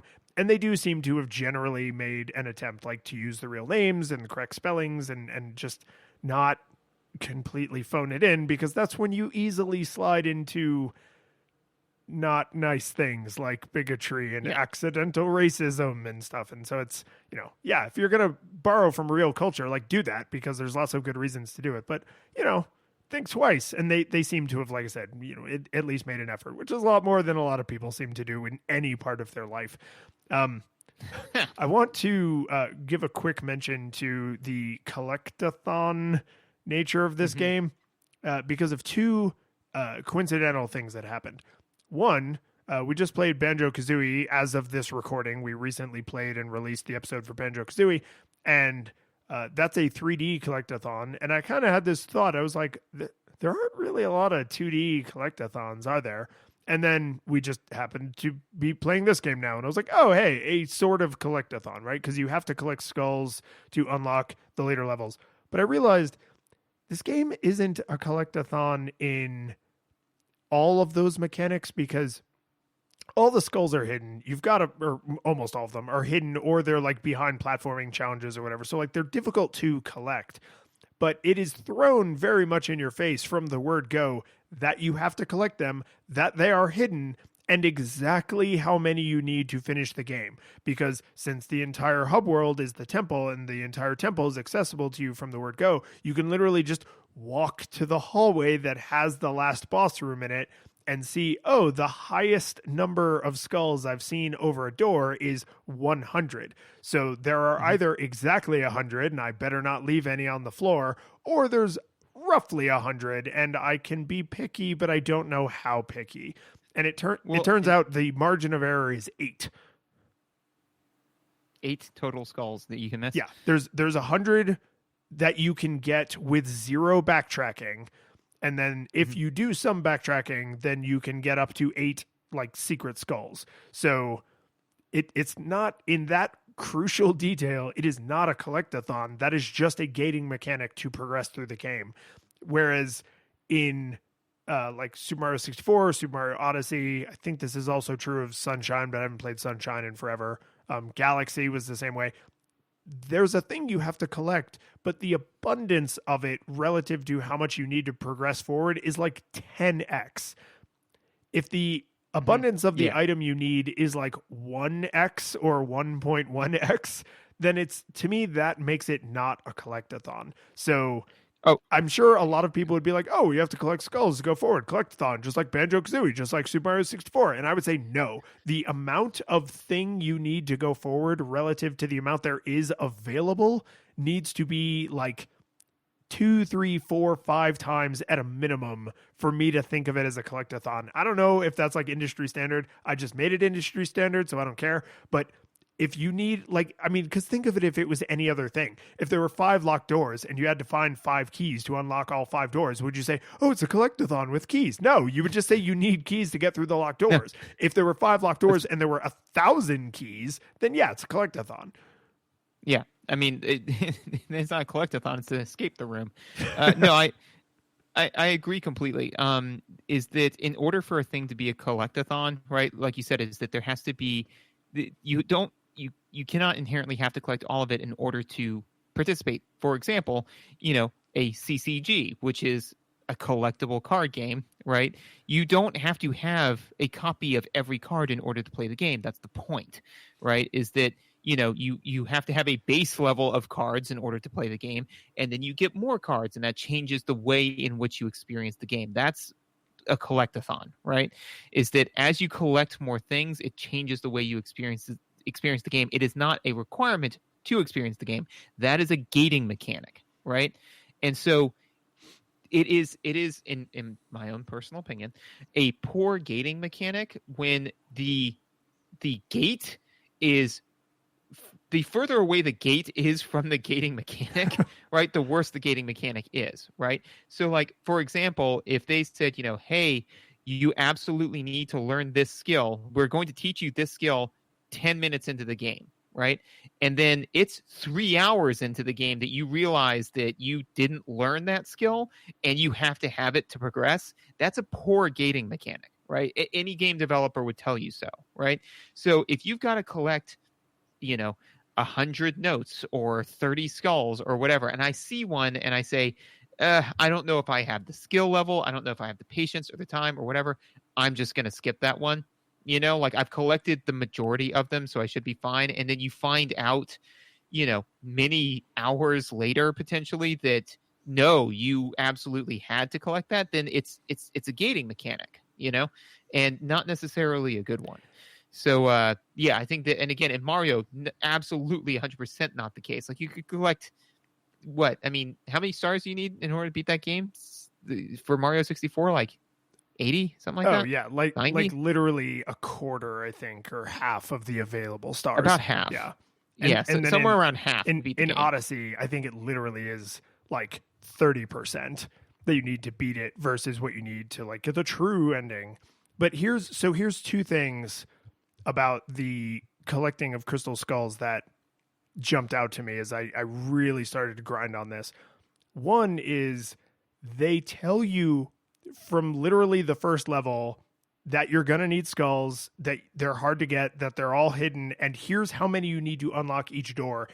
And before you go into a level, like if you're just standing in front of the door, it tells you how many keys are in that level, how many you found, how many skulls are in that level, how many you found, and if there's any special items in that level and whether or not you found them. So they make backtracking way less daunting because they're giving you a lot of clues up front that this matters. Like, since they give you a ledger that's like, hey, this is where you keep track of all the stuff you've collected, that sort of implies like, and we expect you to fill the ledger out, right? So there's a lot of like pushing in the right direction.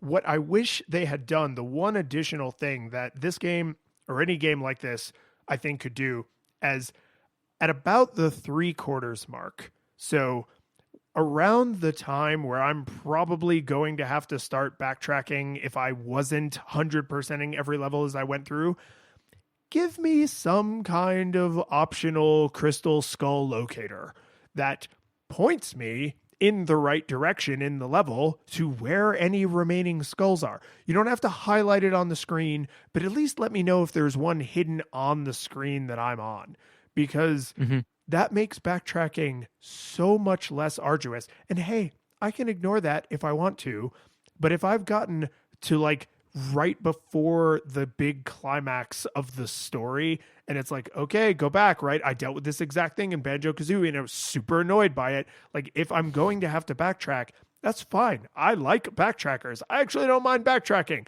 But what I don't like is it's like, oh, go pick up every crumb that you missed. Hopefully you remember where they all are. By the way, some of them are intentionally obscured from you, right? That's where I just feel like, give me the option for kid gloves, essentially, right? Just because what can happen is I get all the way into the experience and then I realize I need to go back, and I would like to have going back be exciting where I'm like, I'm super powered now and platforming's really easy. Ha ha ha ha ha. And it's like this fun, like I'm going back and picking up the items that were maybe too challenging. Like you said, too challenging for me to get on my first pass through. But instead it just becomes a screen by screen whip the wall-a-thon where I'm like, I don't think this looks like a block that breaks, but I swear to God, I've looked everywhere else. So I'm just going to keep whipping stuff until a skull falls out of the wall. Right. And that now to be fair, when you whip, do you whip at below average, or good? Oh, I would say I consistently whip it good. Okay. Yeah. I mean, especially when you crack that whip. Yeah. I mean, why would you crack that whip if you're not going to whip it good? I said whip it. So yeah, I really feel like this, some kind of, here's the thing you have to go backtrack and collect locator just to like nudge me in the right direction would make that, oh crap, now I have to go do backtracking, more thrilling and less of a friggin' chore. And I can tell again that they thought about this kind of thing because after you have finished a level, if you go into a level, anything you collect and then you touch a save spot comes with you out of the level. So you actually can go back, grab that one skull, touch a save spot, and then quit out of the level. You don't have to finish the whole level again. And the fact that they thought of that screams to me, we expect a lot of players are going to have to backtrack, right? Yeah. If you're smart or if you are speedrunning, then yeah, you can do it without backtracking. They specifically designed the levels to not require backtracking, but the nature of the game and human nature means that backtracking is probably going to happen. So just make sure that that experience is not a total karma suck. Yeah, for sure. So do you have anything else? Yeah, my one final note, I just need to, we've played a lot of indie games for the show and just as people who play video games.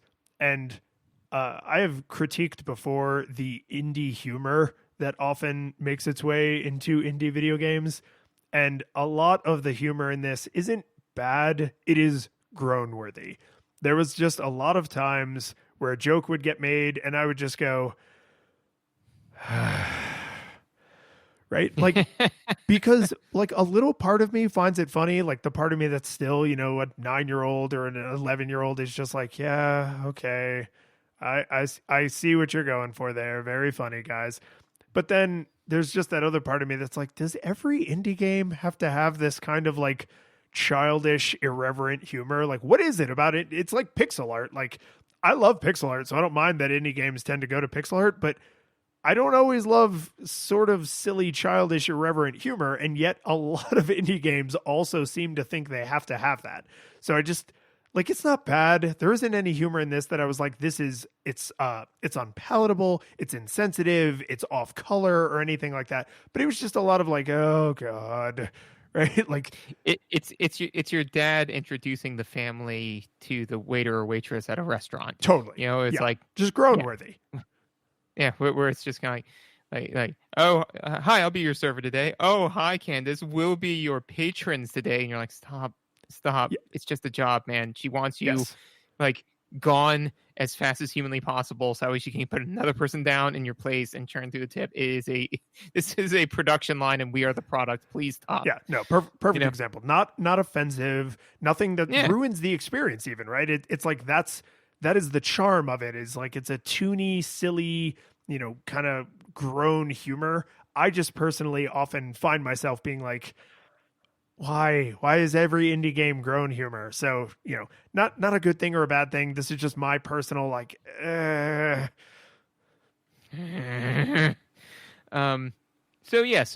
with that in mind, does this game learn from other games and does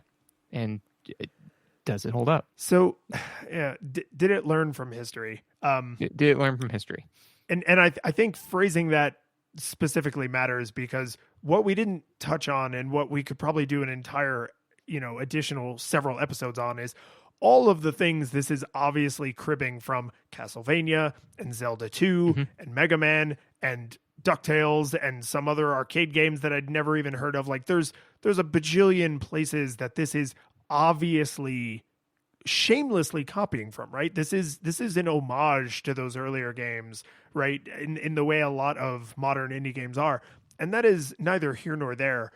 But what problem that creates is if you crib a mechanic from here and you crib a mechanic from there, and some of those gears don't quite go together, then you end up in a place where someone who has none of that history might go, why? Right? and there's no glaring weirdness in this game. There's nothing that I think someone who has no games literacy for older games would find it completely falls down. But there are some quirks where you might go, that was an odd choice, unless you know the reference. But the reference isn't specific enough that you would go, that's an odd choice. I would love to go find out what game that was cribbed from, right? So I ended up on a solid NEWstalgia monocle, because I think there's nothing in the game that's unforgivable to a new player, someone whose games literacy is only recent games. But there's a lot of weird, rough edges and just like pointy corners where having this direct line from history where you could connect it makes them easier to forgive. Where you're just like, oh, the reason this boss is sort of acting insane is because this is kind of how Mega Man bosses acted at this time in history. Oh, the reason these platforming challenges seem sort of out of place is because they're taking these interesting mechanics from these different platformers and combining them in this unique and interesting way, right? So it's like you don't need all of that backstory, but the backstory helps. And it helps enough that I was like, no, you should really put on your NEWstalgia monocle. Like, come to this with a little understanding of the NES era that this is so heavily borrowing from, because it will make the rough edges less rough. I would kind of go agree with you. Is that it's definitely not full on nostalgia monocles where it's just kind of like, yeah, no, this game has all of the same pitfalls as the old games, and so just go play the originals. And it's not, it's not Celeste where it's just kind of like, no, this game takes all of the pitfalls of the originals and pours tons of concrete in it so you can gracefully walk through it. If because a lot of times we frame this as a who would you recommend this for? Because and one of the things that we kind of discussed briefly beforehand is that what I feel that this game will suffer from is that if this game had come out, like 20 years ago, regardless of the technology and all that sort of stuff, I think it would have done gangbusters. But the issue is with so many different video games dropping all the time and so many different entertainment outlets desperately clawing for your attention, right?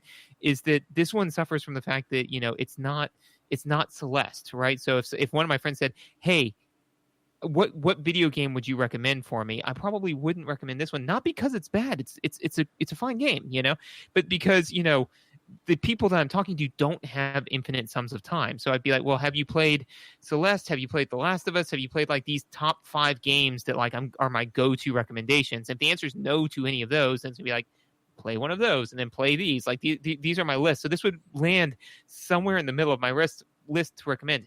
However, if I were recommending it to somebody, if they were saying like, hey, I'm looking for a like an educational game, I'd say like, first of all, don't get an educational game. Like if it says it's an educational game, don't get it. Just either sit down and do your homework with your child or play video games. Don't do an educational game, right? But if they were looking for something where they were saying, hey, I'm looking for a video game that's not just a video game for video game's sake, I would probably recommend this because I could say like, look, this game, it's got a lot of Mayan culture behind it, and you can definitely learn tangentially from it. So if your kid spends 20 hours playing this game, at least they'll come away, with all of the benefits that you get from playing video games and some tangential knowledge of Mayan culture. So from that state, if said, would you recommend it to like a parent of a 8-year-old to a 13-year-old? We Gaia would. The curtain falls, the music plays, the credits roll, then it all fades to black, and you're left by yourself. The fanfare is gone. There's no player 2 there by your side to share victories won. But as you slowly progress down the hall to your bed, a few great events leak back into your head from the time that you spent traversing the land, battling evil, fighting the darkness, just sword in hand. Your memories creeping with the edge of a smile. You realize again what you lost for a while. You're gonna think back much less